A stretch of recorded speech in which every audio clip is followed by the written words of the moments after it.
Get out the way. Well, alright people, alright, welcome back. Yes, in the garage, still with the monstrosity on. I still haven't got around to sorting that out. At least the brake lights are still working, that's good. But anyway, let's do something else today, and let's see if we can sort out this. The sound of the horn. And as usual, got something on the bench. So let's see what we have here.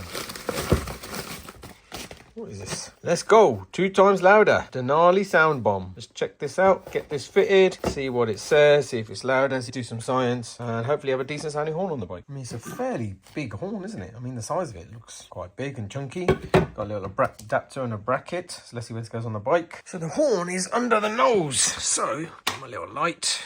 Turn it around. And there he is. There's a little bugger.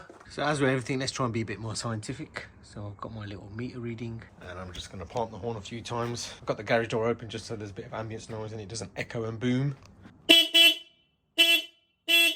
114. So let's just see if the other one's louder. So first what you need to do is you need to take that one off and that one off. And once you take that off, that almost loosens the front end. See, look, then you can get into it like that.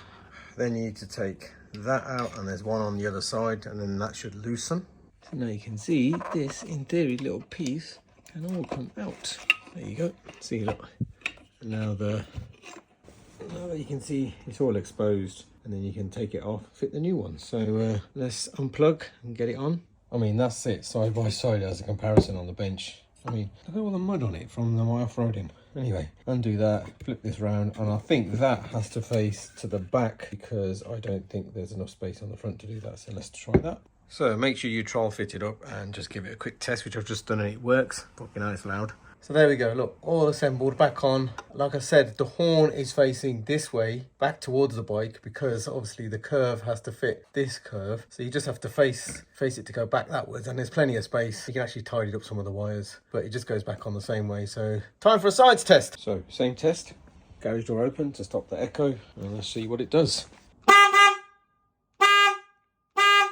Wow, that's a lot louder. 112. It's actually less. Interesting. Sounds fucking a million times better. Get out of the way, you arsehole.